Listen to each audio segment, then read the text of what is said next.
more. Let's cross to France 24's Catherine Norris-Trent in Abuja. So, Catherine, we know that African military chiefs are going to meet. What do we know about this joint military force and how it would work in practice?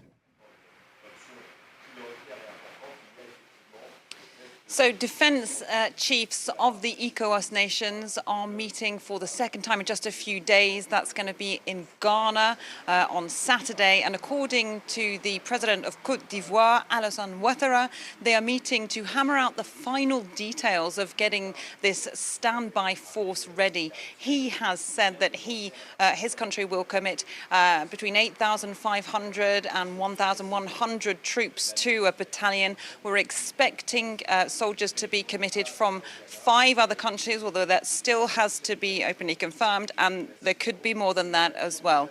Alassane Ouattara came out fighting yesterday after that meeting of heads of state here in Abuja, saying that standby force needed to be launched as soon as possible and that they would intervene if dialogue did not prevail to reinstate Mohamed Bazoum. So this is clearly stepping up a notch.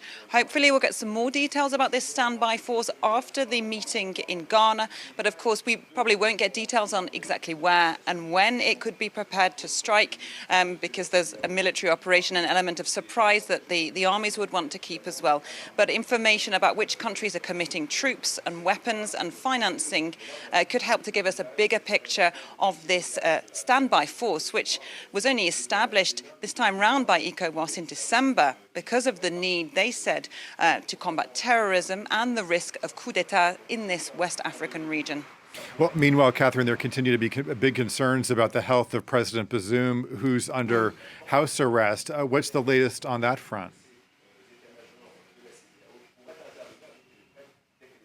So one of President Bazoum's daughters, Zazia, has been speaking out in the press. She gave an interview to The Guardian newspaper in which she spoke of her increasing concern of the health of her father, the president, and his wife and son, who have been held in captivity ever since this coup d'etat on July the 26th. She said they'd lost several kilos in weight, that they had no more fresh food because there was no electricity, so any food they had was rotting in the fridges, that all they have is rice and pasta, and that they're running out of water. We know the US and the UN have expressed increasing concern about the health and the living conditions of the Bazoum family. And indeed, the junta came out with this extraordinary threat, according to several diplomatic sources, saying that they were willing to kill the ousted president if any ECOWAS military intervention was launched. We also know that things remain tense in Niger's capital, Niamey. There is set to be a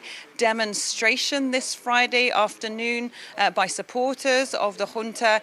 They are due to be gathering around the French army base, which is near Niamey's airport. So perhaps we could see large crowds again turning out of that, and security there. Of course, a fear for the French troops inside that base. There are around 1,100 of them there. So for the moment, that's a tense situation there still in Niger's capital. Okay, France 24's Catherine Norris-Trent reporting for us in Abuja. Catherine, thanks as always. And